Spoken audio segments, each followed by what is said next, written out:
绵绵，绵绵，绵绵，哥哥不去参加奥数比赛了。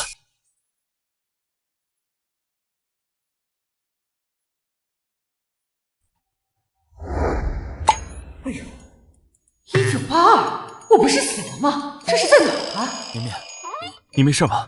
别吓哥哥呀！哥哥，我的声音怎么变成这样了呀？爸妈去世后，哥哥就只剩你一个亲人了，你可不能有任何差错呀。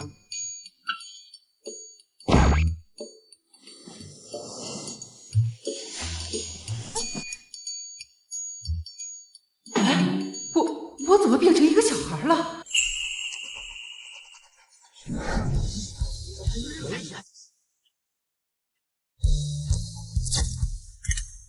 正确！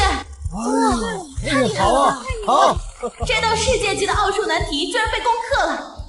我宣布，本次数学大赛的冠军是来自华国的顾教授。恭喜顾教授！顾教授！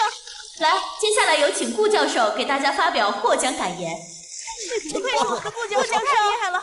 能够为华国夺得首次冠军，我很激动，也很高兴。顾教授，顾教授，哎，顾教授，是情绪过激引发的脑梗塞，你没事吧？快叫医生！顾教授，顾教授，这有没有医生啊？来个急救啊！顾教授，教授能听见我说话吗？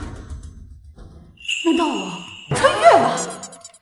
国际奥数数学选拔赛即将开始，请各位参赛者准时前往现场。比赛要开始了，我得先走了。数学比赛，我跟你一起去。这次的比赛可是国际性的，连派来的评委啊都是华国数学协会的人。听说啊，过了预选有200块钱的奖金。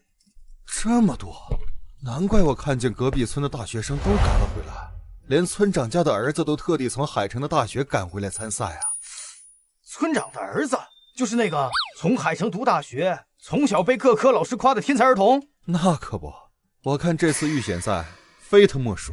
哎，我记得咱们村还有个在海城读书的大学生，顾家的那个啊，顾家那儿子算哪门子大学生？中途辍学，他那个赌鬼父亲死了，欠下一屁股债。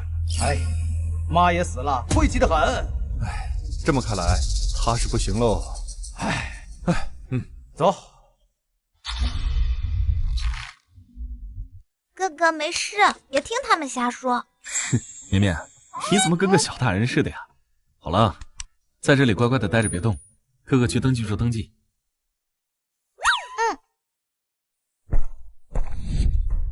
看样子我是穿越到了80年代，还穿到了顾家遗孤的身上。80年代的数学在全国高考分数连30都没有，奥数更是刚刚起步。若是我参赛拿冠军，岂不是轻轻松松？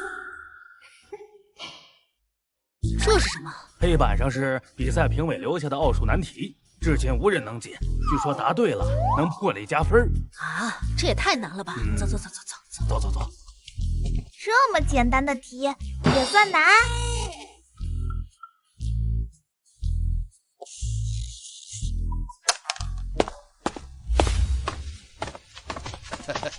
孟老，您能大驾光临咱们村，我和周阳倍感荣幸啊！哎，哪里的话，你儿子在大学那也是翘楚，连我都听说过他的名字，数学系的天才嘛。谢孟教授，我会继续努力的。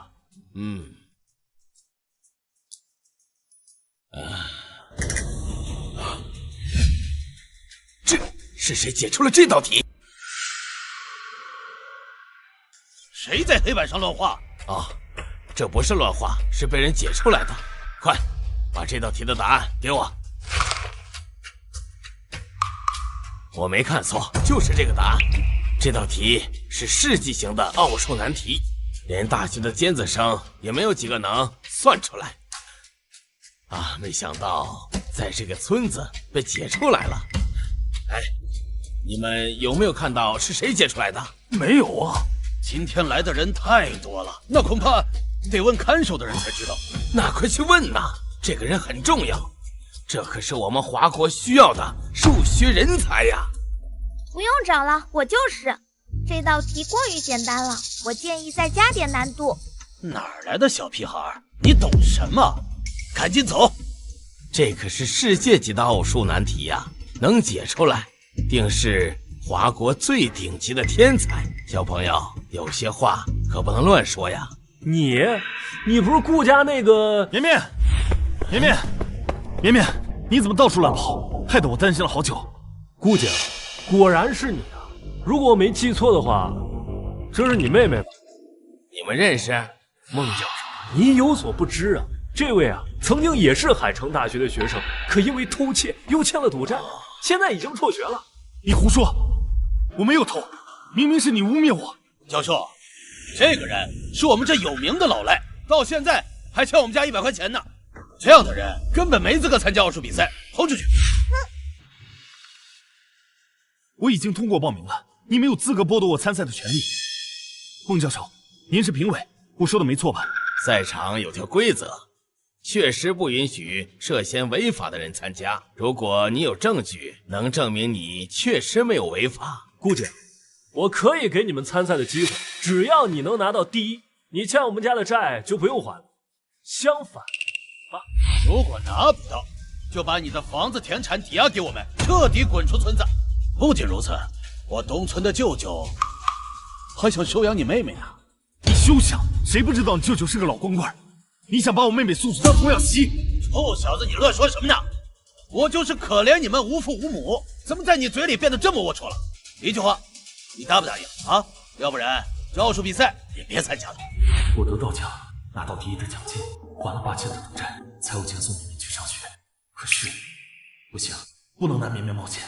好啊，那就比比看。但是如果我们赢了，你们还要给我当众磕头道歉。绵绵，你疯了？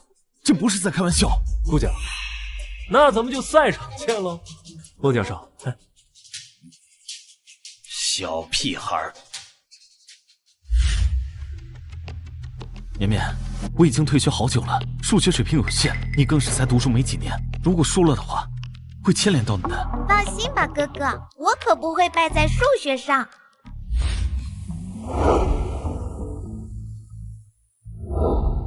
欢迎各位同志来参加今天的国际奥数数学选拔赛。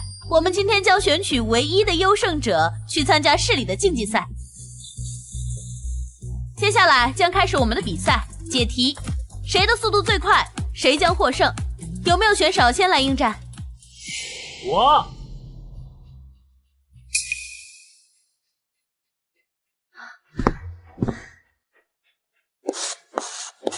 上台拿出点数学天才的样子来，在孟教授面前好好表现，将顾景那个废物彻底赶出去。谁让他当年高考抢你的风头？爸，您就放心吧。顾景，你就等着滚出村子吧。计时开始。这道题似乎是上届奥数大赛最难题的改版。他居然做得这么快，不愧是海城大学的数学天才啊！这么难的题他都能解。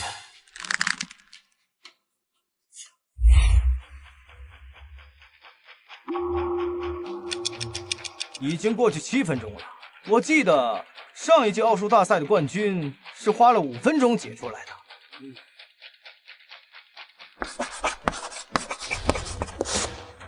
就好了。这位选手完成了解答，用时10分钟。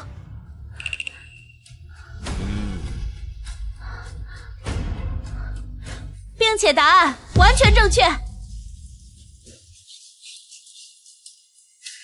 10分钟，他居然用10分钟就解出来了。这次第一，非他莫属。顾景，该你了。绵绵先去。别闹了，绵绵，你都没有报名，还是哥哥去吧。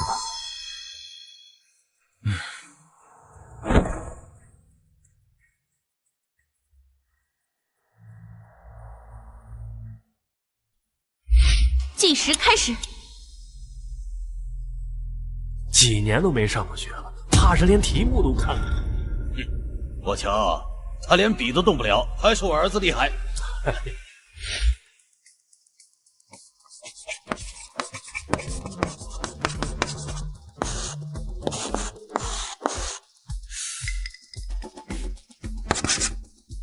这解题思路和数学协会的教授一模一样。不是说他中途辍学了吗？怎么这么厉害？毕竟是当年的高考状元，名不虚传啊。这道题前面容易后面难，有多少尖子生都被后面的部分给困住了。顾景，我看你怎么办。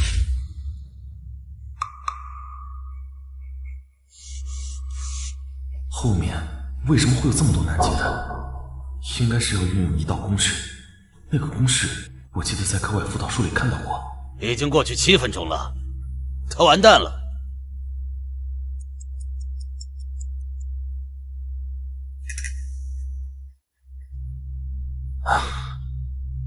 时间已经过去了9分钟，距离上位选手完成时间只相差1分钟。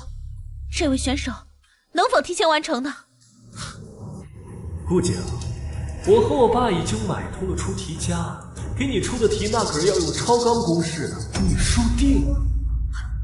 这道题的难度跟之前那道根本不能比，难道只能听天由命了吗？运用波塞利耶连杆，这道题就解开了。小屁孩，你乱说什么呀？什么立谱经验？你以为你数学教授啊？顾景，你站着做呀！一个连小学都没毕业的小屁孩，连奥数是什么都不知道吧？哪来的小孩啊？扰乱赛场秩序，快把他赶走！不对，这个公式确实比答案给出的方式更快、更简洁。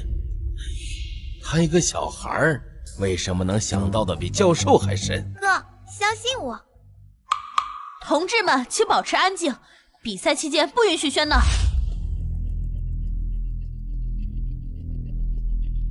时间不多了，没办法了，赌一把吧。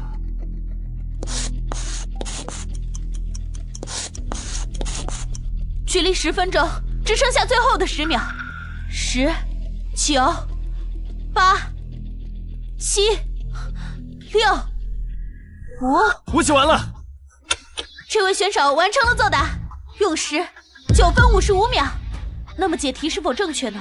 这道题按道理来说，并不是这位选手的解题思路。我就说吧，这小孩说的怎么能当真呢？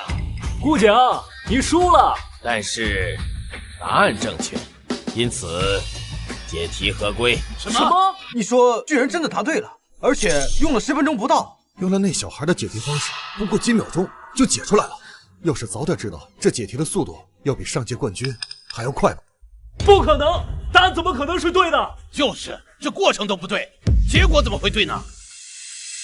这么说，你们是在质疑我们组委会的评审？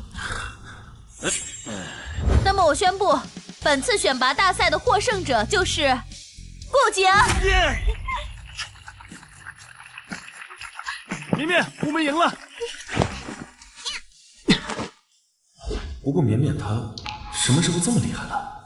我不服，孟教授，顾景是在作弊。他妹妹在比赛过程中传递答案，扰乱秩序，涉嫌违规，成绩应该被取消的。是啊，对呀，这不合规矩。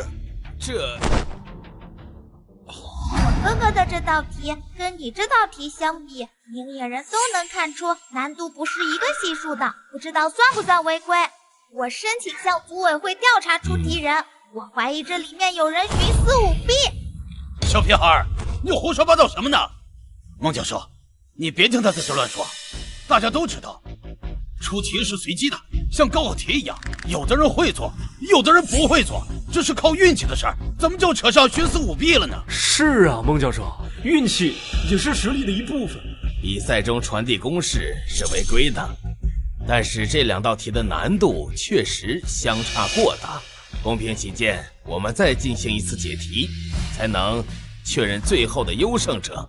几位意下如何呀？我同意再比一次。有些人想夹着尾巴跑了，不敢比，现在就鼓出来，把房产田地都交出来。还有，你的妹妹，我舅舅等了很久了。好，我参加。这2个人这么积极的同意加赛，里面一定有诈。哥，要不我去吧？绵绵，你就安安心心的坐着吧。虽然说你刚才蒙对了，但是光凭运气可赢不了比赛，还是我去吧。接下来是我们的加时赛，仍然是解题，哪位选手先出场？上次是我先的，这次就先让顾景选手来吧。好，那就我先来吧。小心！走个路都能摔啊！你没事儿吧？哎呦，不好意思，又踩到你手了，您应该不会介意吧？别不识好歹啊！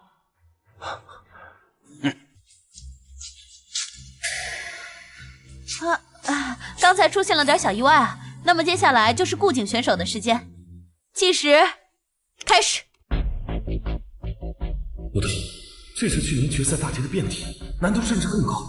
这种题怎么会出现在选拔赛上？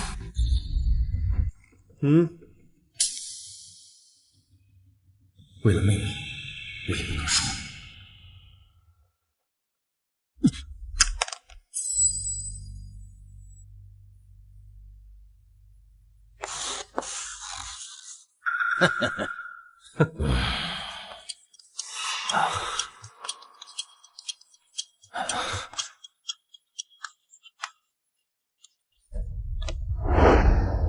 我解完了。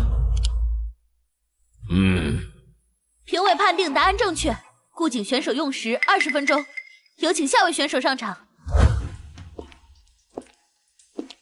顾景，你这次完蛋了。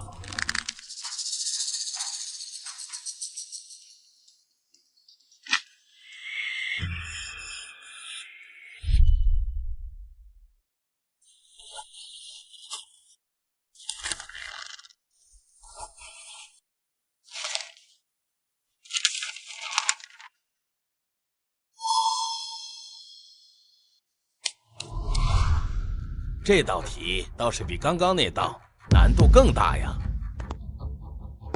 计时开始。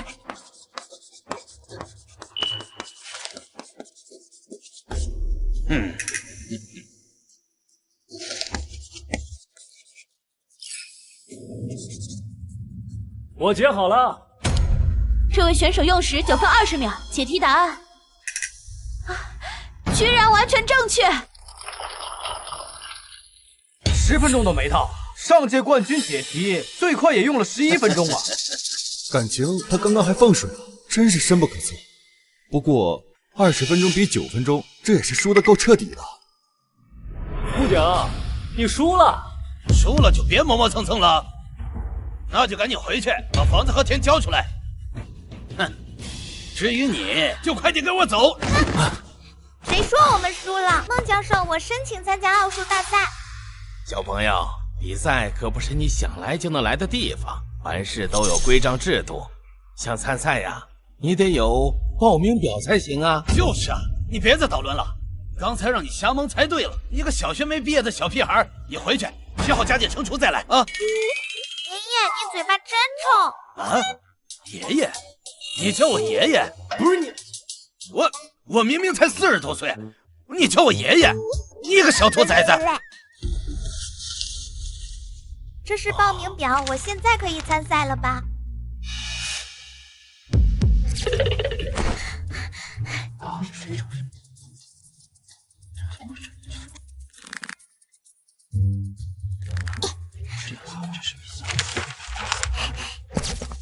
哎，你怎么会有报名表？谁给你批的？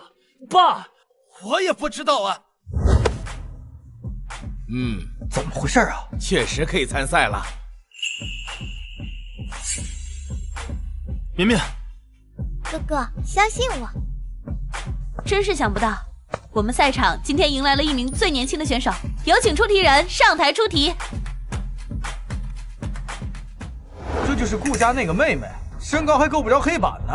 这主办方也太乱来了，居然连小孩的报名表都给批了。计时开始。计算题这么多数字，我都看不清，这是人能算出来的吗？太恐怖了！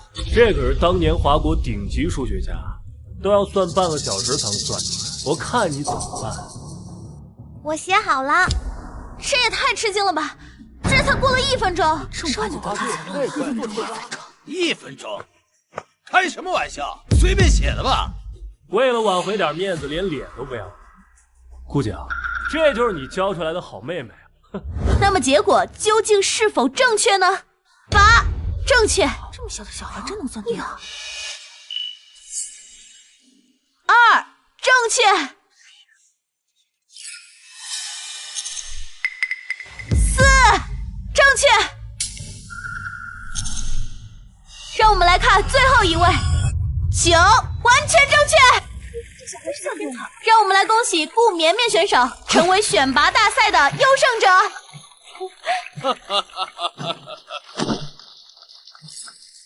没想到绵绵竟然这么厉害，天才呀，简直是天才呀！我以前真的是看走眼了。对比起来，周阳的9分钟是完全不够看的呀！1分钟就能解开如此复杂的计算题，有这样的天才，说不定华国还真的能够获奖。我赢了，按照赌约，欠款1笔勾销，你们还要给我哥磕头道歉。放屁！你和你哥根本就没资格参加比赛，有哪里来的输赢？就是，谁不知道你们家是出了名的老赖？大学又辍学，本来就是违法人员，还想赢，你还真有脸说得出口？君子一言，驷马难追。你们之前明明答应的好好的，你们这是耍赖！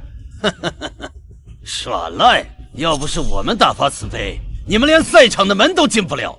要我看，应该是你们跪下磕头感谢才是。哥，你给众乡亲说说看，欠条和辍学究竟是怎么回事？大家都知道，我爸好赌，家里本就入不敷出，我妹跟我还需要上学，我妈逼不得已找村长借20块钱给我们缴学费，但因为不识字，被他签下了100块的欠条，但最终只给了20块。至于辍学，明明是你偷了同班女同学的项链，却诬赖到我的身上，故意闹得满城风雨，最终将我逼得只能退学。原来这么回事啊！真是你胡说！孟教授，我哥哥根本就没有违法，此次比赛我们完全有资格参加。按照规定，确实合规。我举报这个小屁孩怎么会做奥数题呢？这一定是作弊，这里面一定有问题。我申请组委会彻查，取消他的成绩。作弊？我看真正作弊的是你们才对吧？你们提前买通了出题人，让他每道题都给你传递答案，又故意给其他选手出高难度的题，筛选对手，以此成功晋级。一派胡言！我儿子天资聪慧，考试的题都是他自己做的呀。啊，那这是什么？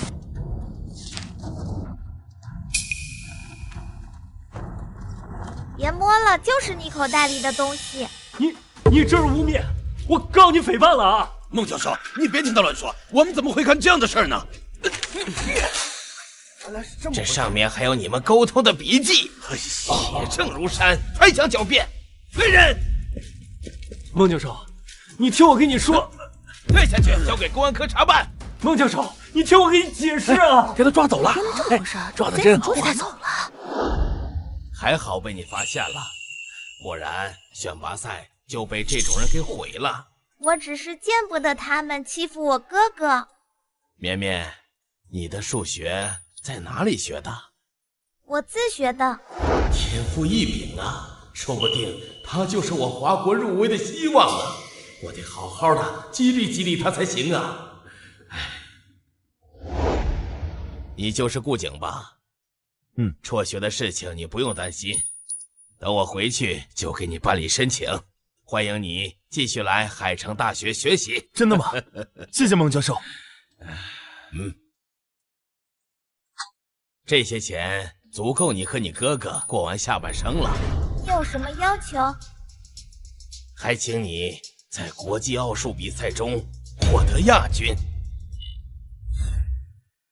华国的数学从近代开始就一直落后于世界，被各国所不齿。之前在赛场上，我们的选手还被别国所恶意羞辱。你是个好苗子，希望你能为我华国争口气。当然也不一定要亚军，只要能晋级决赛，这2万都是我私人奖励给你的。不要。怎么？你觉得不够？那就再加1万。我1分钱都不要。不仅如此，我还要向你保证，这次比赛的冠军一定是我们华国的。好，真是英雄出少年呐！这是去市里参加比赛的邀请函，我已经跟场馆的经理打过招呼了。你和你哥哥就安心的去比赛吧，为我们华国好好的争口气。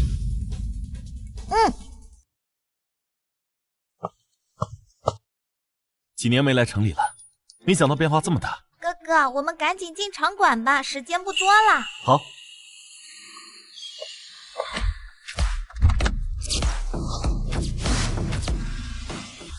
是背叛了叛军。哎，北原苍介，就是上一届奥数比赛的亚军。听说他还是奥林匹克高智商协会成员，樱花国排名前10，今年夺冠的大热门。对啊。北原先生，您终于来了，快里边请。华国奥数比赛决赛都没入围，还好意思申请赛点，大众脸成胖子。来华国还这么狂妄，樱花国真是欺人太甚。哎，去，哪里来的乡下人？我们是选手，来参赛的。你不知道提前10分钟入场吗？时间过了，你们不能进了。那刚刚那个人怎么进去了？哼，人家可是尊贵的樱花国选手，你一个乡下来的土包子，凭什么和人家相提并论？就是，也不看看自己什么身份。一边去。对外国的人低3下4，对本国选手却肆意推搡，区别对待，你们就不怕我投诉到组委会吗？哼，小屁孩，还组委会？你知道组委会的头是谁吗？孟老，那可是华国顶级数学教授。你们2个乡下人连面都见不到，还投诉？你以为你谁啊？就是孟老给我们的请柬让我们来的。哼，就你们还能见到孟老，真是笑死人了。我还说我能见到首席呢。哼，不是，你们到底要怎么样才能让我们进去？想进去啊，很简单，跪下来给爷磕一个。你不磕，我们就要关门了。你和那个小废物，该回哪儿去回哪儿去吧。比赛马上就要开始了，不能再浪费时间了。说好了，跪下就放我们进去。哥，慢着，这是孟老请来的贵客，你们敢这样对待？周小姐，周少爷，这2个乡下人怎么可能是贵客？您再仔细看看，是不是您记错了？孟家跟周家是世交，孟老爷前些天特意给我照片，让我好好熟记大家，关照好大家。怎么，今天你们就告诉我记错了？我没有质疑您的意思，只是只是他们来晚了，按照规矩啊，需要提前10分钟进场，我们也是按规矩办事。规矩？大赛里的规则白纸黑字的写着，对于外地选手可特殊优待，超过没迟到1个小时，还是可以人文比赛的。你们又是通过哪条规矩？姐，别跟这些人废话。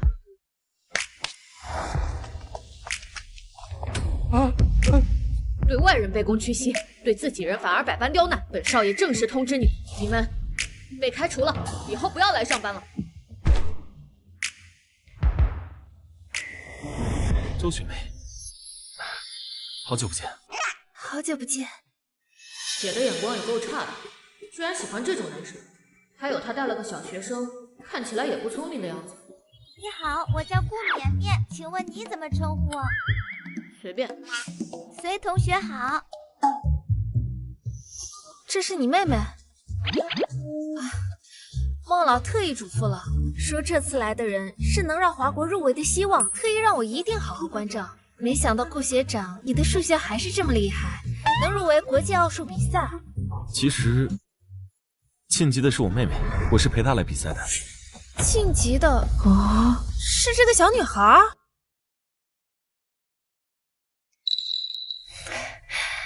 谢谢姐姐，绵绵真的太饿啦。唉，外出真是苦了小孩了。哦，对了，忘了给大家介绍了，这是我弟周夏天，也是今天来参加比赛的。原来不是隋同学呀。夏天他在海城高中上学，而且还获得了华国奥数大赛的亚军。哦，厉害呀！现在小孩真是青出于蓝而胜于蓝的。我已经不是小孩了。你不是上高中吗？那不就15岁吗？请你有一点严谨的态度，我已经15岁半了。你干什么？不好意思，没忍住。听说这次比赛比的是计算和记忆力，也不知道这一次的华国能不能进入决赛。姐，你放心，有我在，一定能入围。是啊，有绵绵在，华国也一定能夺冠的。你怎么那么爱吹牛？华国人也能入围和夺冠，真是笑死人了。入场这么久，终于听到一个笑话。去年数学水平倒数第一的华国能夺冠，少小瞧我们，华国这次一定能入围。口气真大啊！敢不敢跟我们比比计算？比就比。那我来问你，929606除以36等于多少？看在你是学生的份上，给你3分钟时间。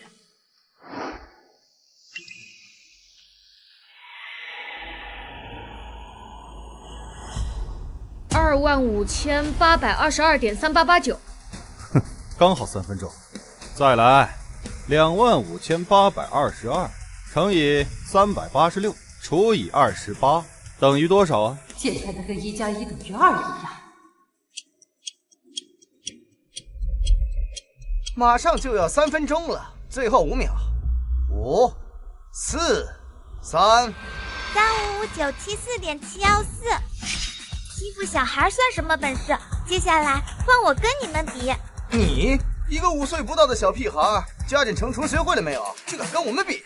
哼，年纪不大，口气倒是不小。刚才只是让你侥幸蒙中了。我再问你，8788889除以3666减4347.40562等于多少啊？这次不限制时间，只要答对就算过。这道题这么难，你们樱花国这么为难人啊？1950。这道题我可是用了3分钟才能解出来，他怎么只用了几秒钟就做出来了？公平起见，下边是不是该换一下？换什么？我出题，你回答。1234乘以7890加973260减518加3144减10712146等于多少？3分钟过去了，你呢？算出来了吗？太慢了，结果是0。谁答应和你玩这个游戏了？我刚要说你答对了吗？不会错的。你肯定是用了计算器，你们是故意串通好了的。这么简单，不需要。你这小屁孩！动手打人可是要被退赛的。我立马去找保卫科的人。比赛即将开始，还请各位选手即刻入场。靠点小聪明赢了，你们就沾沾自喜。赛场上等着瞧吧，这次冠军一定是我们的。走。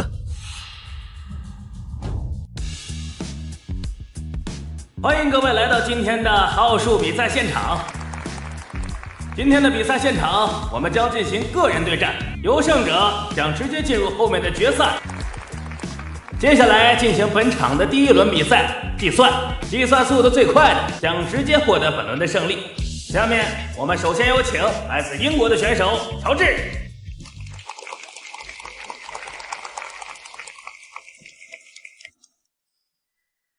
乔治就是那个毕业于哥伦比亚大学，连续4年数学系成绩排名第1，获得文理科双学士，并被院长授予荣誉勋章的学生吧？那位传说建校几百年来唯一获得最高表彰的人，竟然是他。这届比赛还真是群英荟萃啊！不知道绵绵还有夏天能不能挺住。电子屏展现算术题，选手完成作答，按下红色按钮视为交题。那么现在计时开始。3位数加减法，今年难度系数升级了，这可是去年心算难度最高的题了。第一题就达到了去年的最高标准，太难了。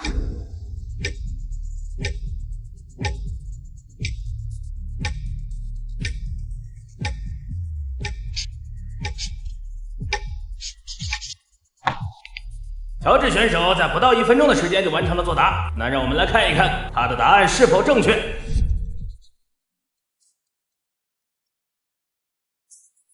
1正确，0正确，4错误。哎，可惜了。乔治在计算方面可是神一样的存在，居然都出错了。真是让人感到意外的结果。那哪位选手可以下一个参加应战呢？哼，我来。不仅如此，我还申请增加难度，由3位数加减法变成4位数加减法。实在是太让人惊讶，本源先生竟然主动申请增加难度。那么好，准备计时开始。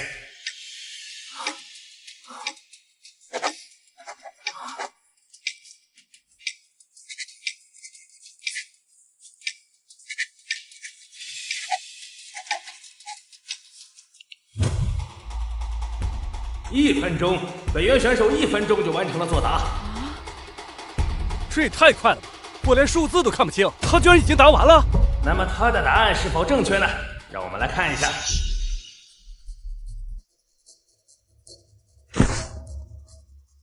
3正确，6正确，后3位正确，最后一位9正确，答案完全正确。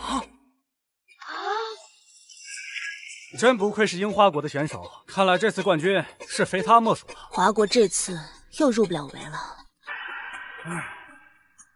接下来还有没有选手上来应战的？怎么，你们华国人不敢应战吗？胆小鬼，孬种，这都不敢上啊！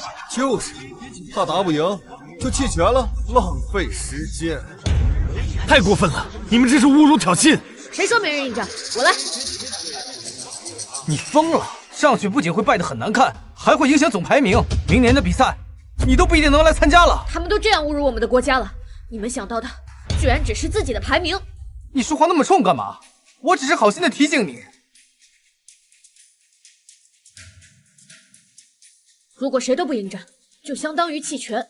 无论如何，都不能让樱花国不战而胜。好，果然是个好孩子。刚刚你说的很对。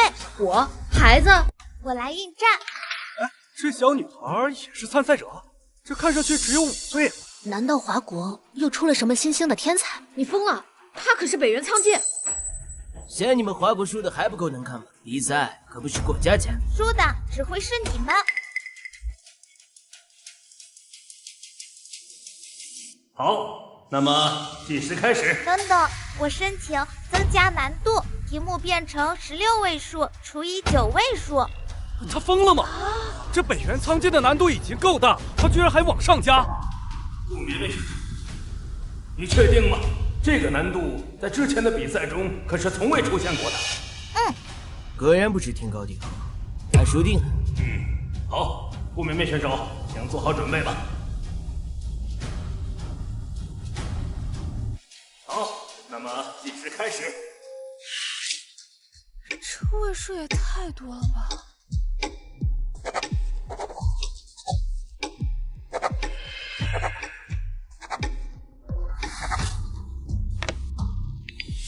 ！10秒，顾明媚选手10秒就完成了作答。那让我们来看一看他的答案是否正确。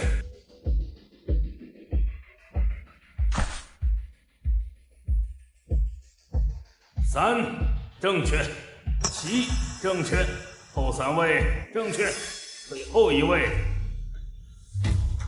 好像不大对呀。果然是瞎蒙的，一个小女孩懂什么计算？人脑在计算那么难的题时，很容易出现失误。他太冲动了。不好意思，诸位，刚才是我看错了。最后一位，对，答案完全正确。绵绵真的答对了。怎么可能？他一定是蒙的。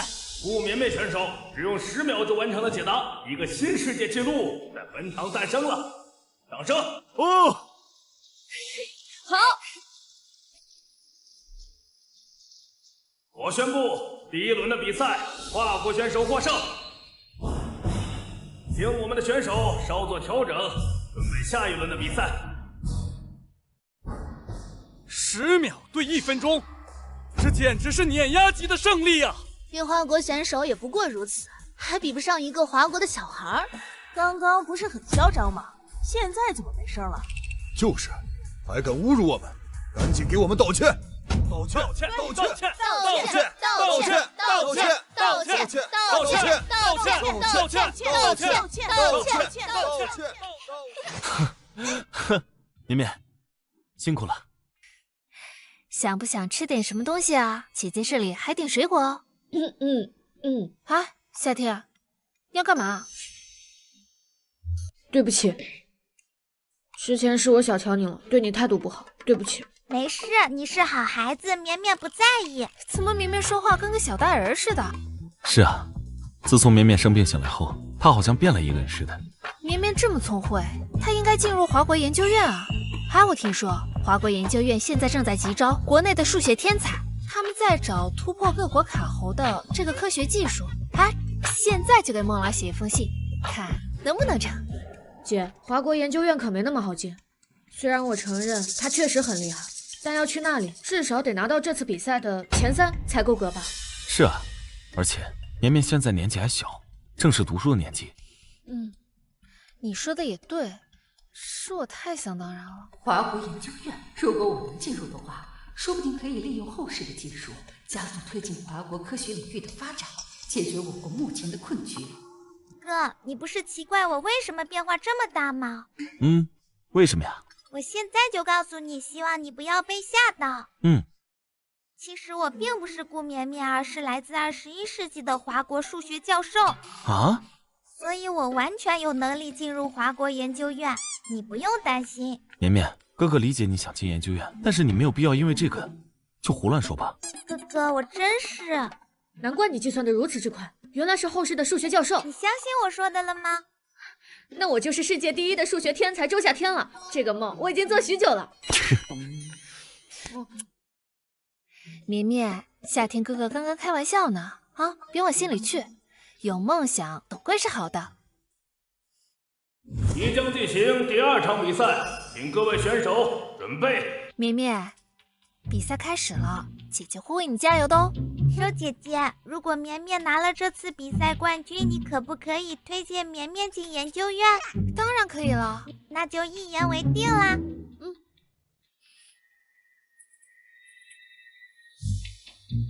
他也太自信了吧，冠军哪有那么好拿？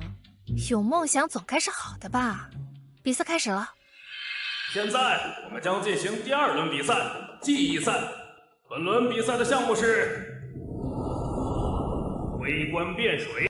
我们会邀请参赛者观察同一杯水，然后将这杯水放入到100杯水当中。选手如果成功的将其变出，便可成功晋级。辨认水？这水不都是一个样吗？这也太难了吧！主办方简直故意为难人嘛！那么哪位选手愿意首先上来参加挑战呢？微观变水极度考验记忆力和注意力，没有惊人的快速记忆力和天赋，只有失败。我可是有世界记忆大师的名号，这场你必败无疑。是吗？我的人生字典里可没有失败2字。大言不惭！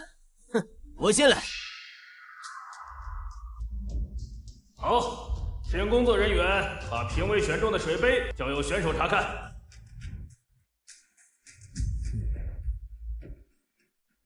观察完毕，请选手回避。接下来我们会给选手2个小时的观察时间，参赛选手可以将疑似对象用皮圈圈住，再做仔细辨认。那么现在计时开始。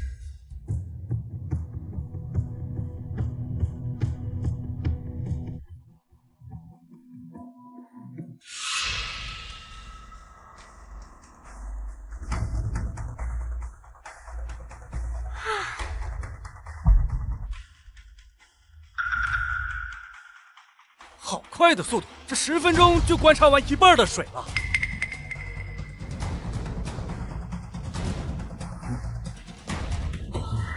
这么快就锁定目标了？这才过去半个小时啊，太不可思议了！北原仓介不愧是去年记忆公开赛的总季军，记忆速度太快了。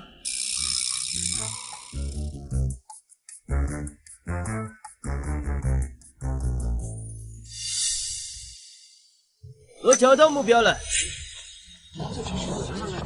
实在是令人惊叹。选手北原仓介在不到40分钟内就找到了目标，那么他的结果是否正确呢？请看大屏幕。正确，恭喜我们的北原仓介选手。有请北原选手入座。下一轮我来挑战。 40分钟，这也太快了，绵绵没有获胜的希望了。绵绵走到这儿已经很了不起了，再接再厉，一定可以的。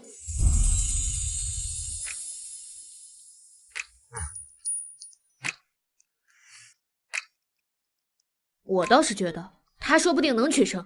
接下来有请我们的工作人员把评委选中的水杯交由选手查看。观察完毕。 顾绵绵选手，你确定吗？我确定。请选手回避。接下来我们会给选手2个小时的观察时间，选手可以将疑似对象用皮圈框住，然后再做仔细判断。那么现在计时开始。等等，我放弃观察。绵绵，他说什么？他说要放弃观察？真的假的？他居然要放弃观察？ 这跟比赛弃权有什么区别呀？这也太狂了吧！他不会是自己记不住，想凭运气猜吧？真是让人惊诧，我们的选手顾绵绵居然放弃了长达2个小时的观察时间，竟然选择直接辨认。那么现在计时开始。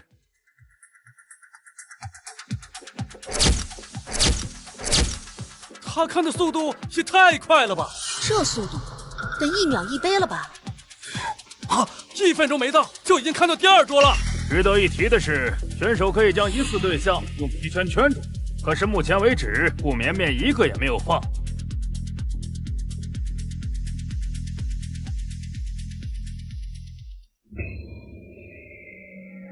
我找到目标啦！这么快就找出来了？绵绵后面那桌什么都没看，他是不是给忘了呀？ 装腔作势，这么点时间，按常理来说，根本找不出那个正确的杯子。就是，这一定就是他瞎指了一个，他必输无疑。顾绵绵选手，后面还有1桌水你都没有看呢，你确定你找到目标了吗？而且，你的皮圈还没有用呢。我确定我已经找到了正确答案。我们的顾绵绵选手在不到5分钟的时间就找到了目标，这样的速度在以往的比赛中闻所未闻。 那么新的世界纪录会不会在本次大赛中产生呢？请看大屏幕。一定要对。恭喜顾绵绵选手！绵绵答对了，绵绵竟然答对了！我就说他能胜。绵绵，什么时候变得这么厉害了？那么我宣布。 本轮比赛的获胜者是华国选手顾绵绵。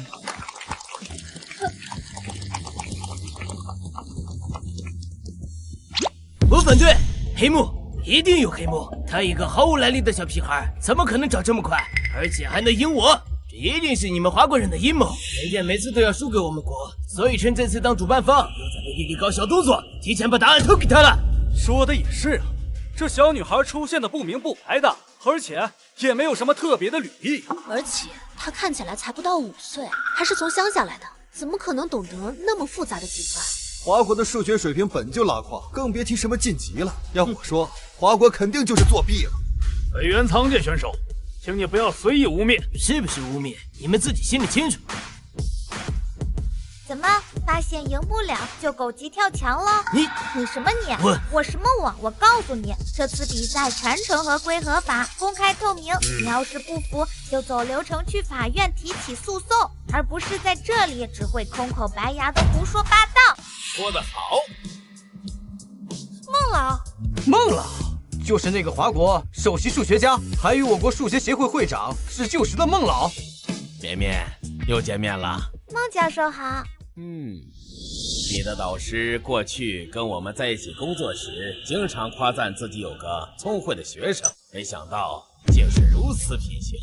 孟教授，我只是合理提出我的质疑。她一个5岁不到的小女孩，很难相信她有这么高的数学水平。天外有天，人外有人，这个道理你的导师没教过你吗？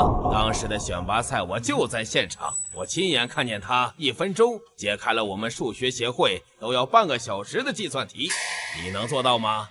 这道题我记得是分式方程与指数方程结合的复杂方程。这个方程式很难啊，而且孟老已经亲自出来认证了，所以说华国应该不会作假。听华国的人怎么现在哑巴了？刚刚不是还挺神气的吗？哼，公然挑衅参赛选手，给我们道歉！道歉！道歉！道歉！道歉！你们樱花国连犯错就要道歉，这样基本的礼仪也没教吗？道歉！道歉！道歉！道歉！道歉！道歉！道歉！道歉！道歉！好！绵绵，恭喜你入围国际奥数比赛的决赛，我来兑现承诺了。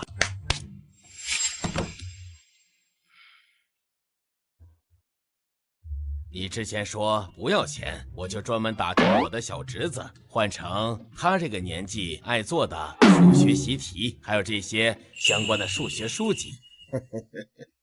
谢谢孟教授。喜欢就好。孟叔叔。哟，夏天。孟叔叔啊，春和，你们都熟悉了吧？啊，孟叔，他以前也是我们系里的学长。孟教授好。哎。又见面了，小景，你的复学手续已经办好了，过几天就可以去上学了。顾学长，那我以后岂不是又能在学校见到你了？哎，夏天，你觉得小景怎么样？一般，但算个好人。哎呀，难得你能对人正确评价了呀。绵绵，下一次比赛就要到国外比了，紧不紧张啊？还好吧，不紧张。那有信心吗？夺冠肯定没问题。我很好奇，你的自信和数学到底是哪学的？绵绵，你过来，哥哥有笑话跟你说。啊！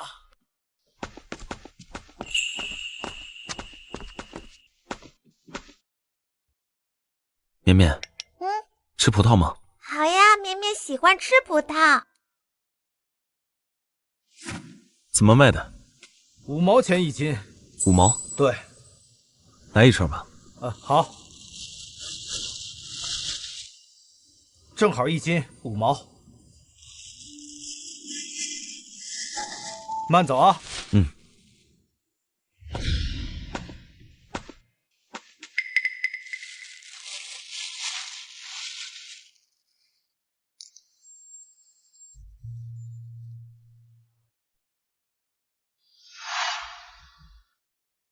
哥，你想跟我说什么事啊？绵绵，我是从小看着你长大的，你几乎所有的事情我都知道。但自从那次你生病醒来后，你就变了，你不再像以前一样黏着我，还突然学会了数学，甚至还敢上台参加比赛。可是你明明非常怕生，在学校成绩也平平，而且你以前根本不爱吃葡萄。以前不喜欢，现在喜欢了。那你的数学计算能力是怎么来的？趁你不在的时候偷偷学的，练着练着就会了。可能我有天赋吧。真的吗？你之前还说过，你是来自后世的数学教授，我以为你只是随口说说，但是……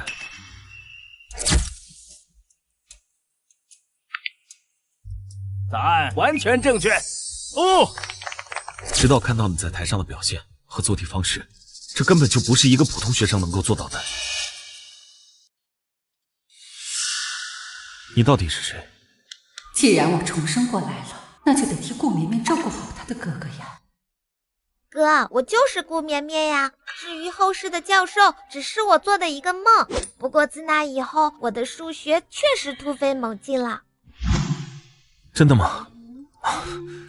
太好了，这段时间可吓到哥哥了。哥哥，我就是顾绵绵，顾绵绵就是我。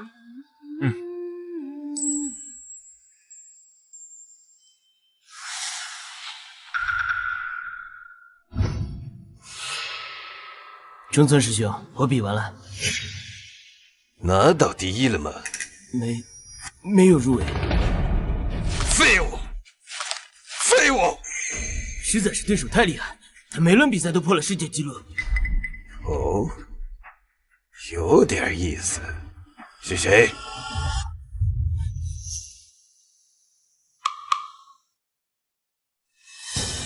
你在跟我开玩笑吧，小女孩？师兄，就是他，还请师兄一定拿下奥赛冠军，不能让华国人抢了风头。一个小孩子都搞不定，真是废物！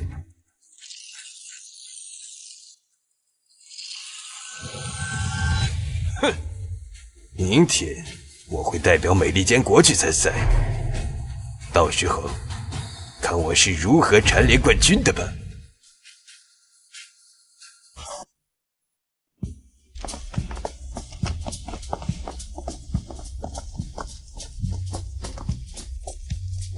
谢谢你们陪我们出国，不然有些手续我还真不知道该怎么弄。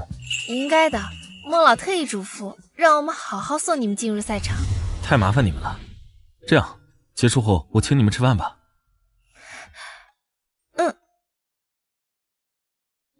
比赛加油！放心吧，冠军一定属于我们。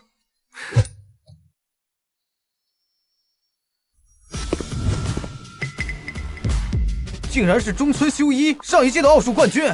听说他是美利坚国的身份，但是樱花国人，凭着超强的智商和数学能力，每次都代表美利坚国参赛。这次的冠军肯定还是他了。其他国的选手遇见他，真是倒霉呀！你就是顾绵绵，就是我。你们华国人就只会玩些小聪明，但是可惜的是，你的契约将会止步于此。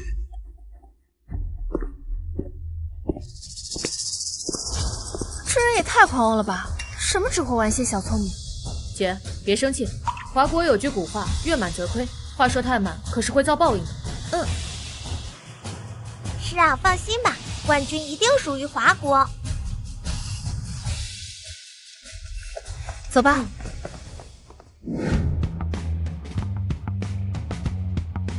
欢迎各位来到本次国际奥数大赛的决赛现场。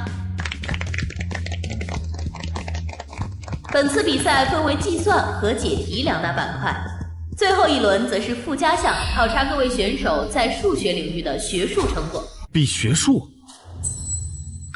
那绵绵岂不是输定了？听说历届比赛都是这样，说是为了激励对数学做贡献的人。不过对绵绵来说，实在太不公平了。比赛方估计也没想到会有几岁的小孩能进决赛。让我们欢迎两位选手中村修一、顾绵绵，欢迎两位。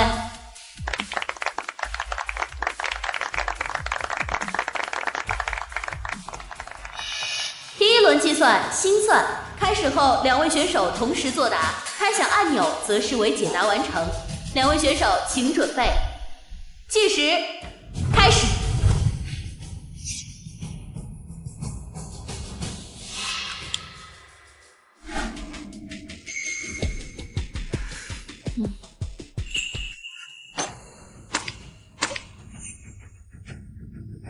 忘记自己是个小孩了，令人神购。看来是我们的中村选手抢先完成作答，让我们一起揭晓正确答案。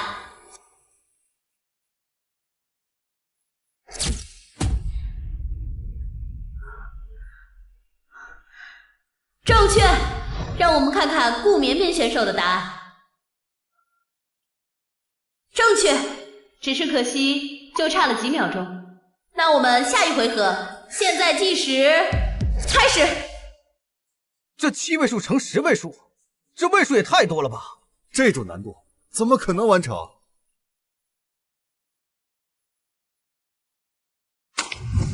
这次是顾绵绵选手抢先完成答题，让我们一起揭晓他的答案。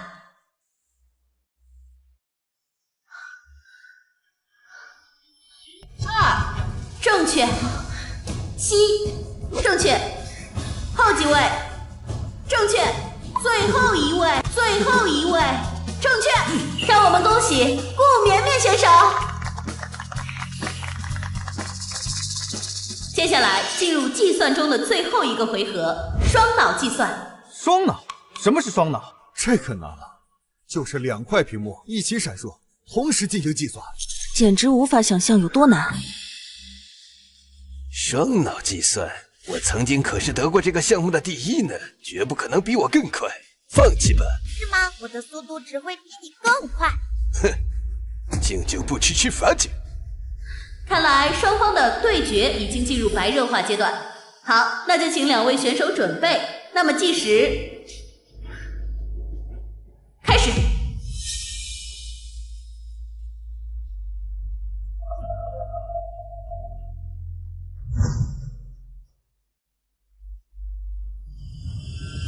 这也太难了吧，很容易弄差的。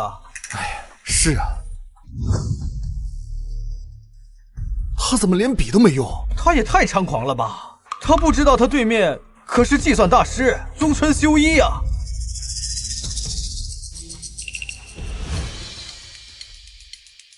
绵绵，加油啊！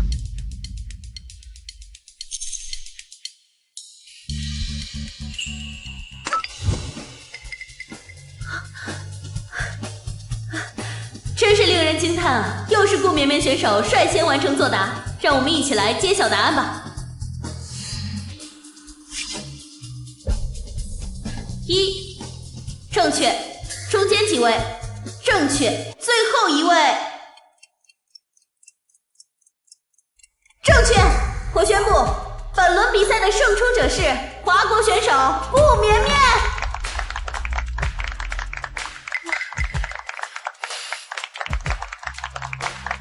中村修一可是算术界的神一般的存在，竟然败给一个小孩，真是太意外了！华国的数学崛起了！哼，这次算你运气好。下一轮赢的还会是我。下一轮比拼解题。本次决赛我们特地邀请了来自美利坚国的教授，他是数学史上的奠基人，也是我们本轮比赛的出题者约翰先生。约翰啊，那位近代数学的泰斗，推动了数学界进步的约翰。我能见到约翰先生，还真是太荣幸了。有请。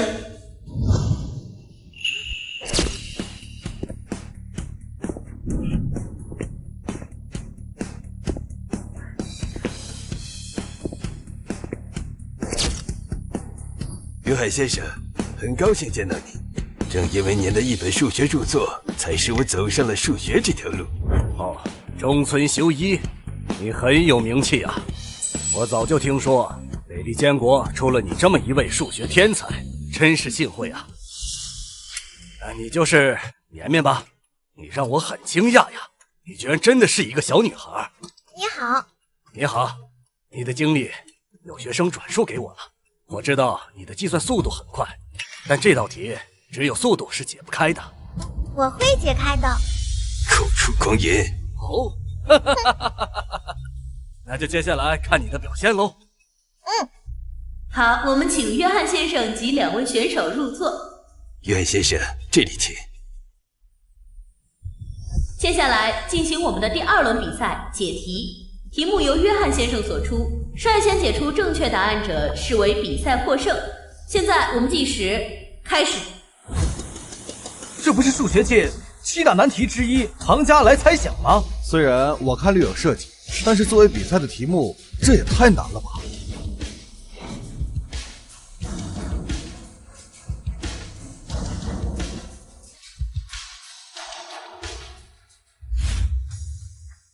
这都2个小时过去了，你看这纸写的都有半摞了。这题真的是太难了，真的难为绵绵了。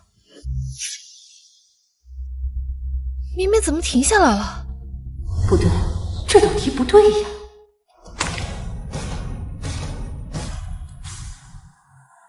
咦，我做完了。中村选手抢先完成答题，共计花费2个小时。让我们继续等待顾绵绵选手完成解答。我写完了。顾绵绵选手也解题完成了，共计花费2个半小时。现在我们将2位选手的答案交由约翰先生来评定。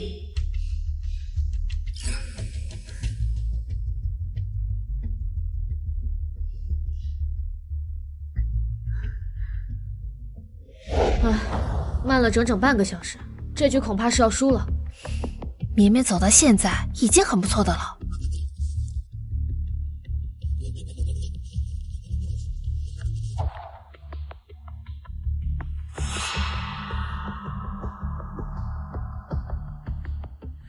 约翰先生的评定结果已经出来了，接下来由我来宣布本次比赛的最终结果。中村修一选手答案正确，耶！顾绵绵选手很遗憾，顾绵绵选手答案错误啊！绵绵做错了吗？下一轮可是比的学术成果，顾绵绵拿什么跟中村修一比啊？看样子，这次的冠军又是中村修一喽。你输了，下一轮只会是我赢。你们华国终究还是比不上我们。那么我宣布，这一轮胜出的是中村修一选手。等一下，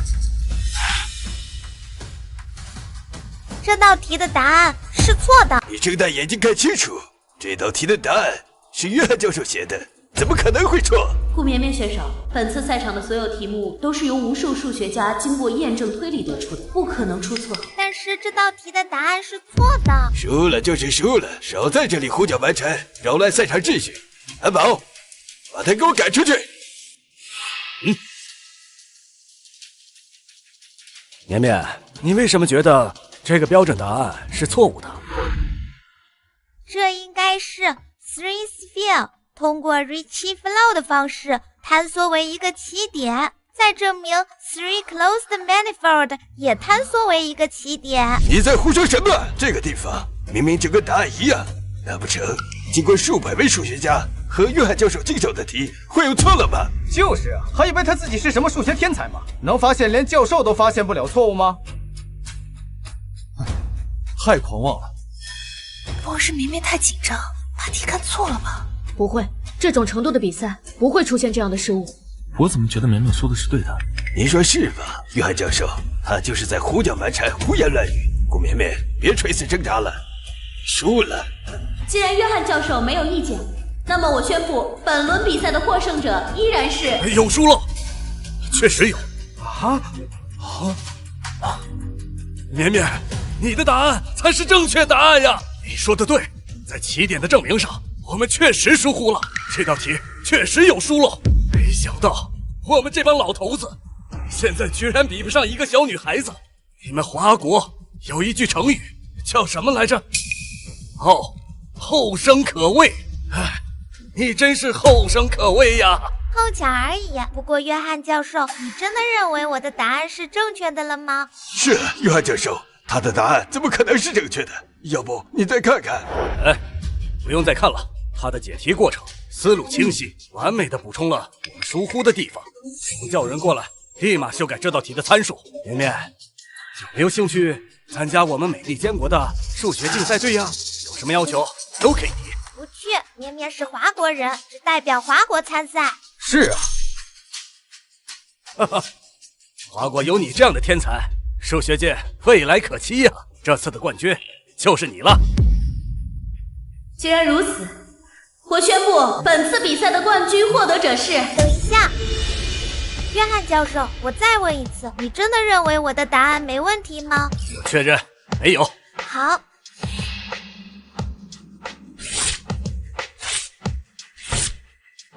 啊？这道题的答案仍然是错的。不可能！我演算了好几遍，答案完美无缺，不可能错了。如果真的错了，那整个数学界都错了。那就是整个数学界都错了。他一个没有来历的小孩，竟然说数学界都是错误的，他疯了吧他？难说呀，他之前不也说约翰教授是错的吗？结果也被证实了呀。约翰教授，这道题出自数学界7大难题之一庞加莱猜想的分支问题，但是一直以来整个数学界的研究方向是错的。凭什么这么说呀？我会边解题边向你说明。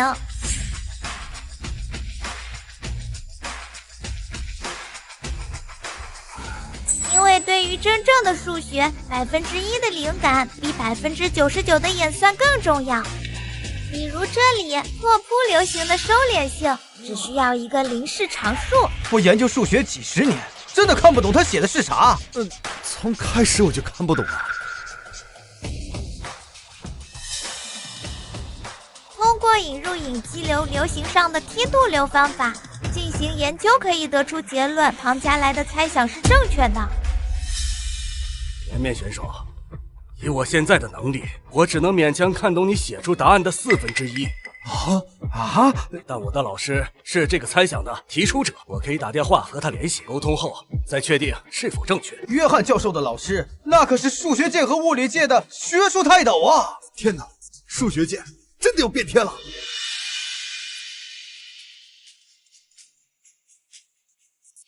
老师，我刚刚把解题过程的照片发给您了啊，我等您。老师说了，他需要10分钟过一遍。好，我知道了。老师说，正确，绵绵的过程完全正确，庞加莱猜想被证明出来了。好。我和我的老师半生都在研究庞加莱猜想，可总是卡在中途，不得其法。绵绵，你解决了这个世界性难题呀！顾绵绵选手连续获得了2轮比赛的胜利，让我们恭喜他获得本次国际奥数大赛的冠军。好。绵绵，我郑重的邀请您加入我们国家的研究院。你需要什么福利待遇？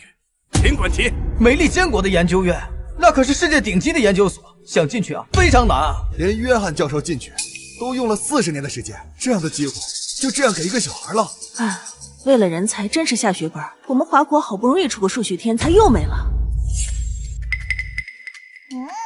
绵绵，你可想好了啊？你真的要拒绝这么优渥的选择吗？华国现在是非常的艰难，你回去不一定能得到这么好的待遇。广阔天地大有作为，最艰难的地方需要我，我就要到最艰难的地方去，更何况它还是我的祖国。好，那我就祝你成功。顾绵绵选手获得了冠军，有什么想说的吗？愿以寸心寄华夏，且将岁月赠山河。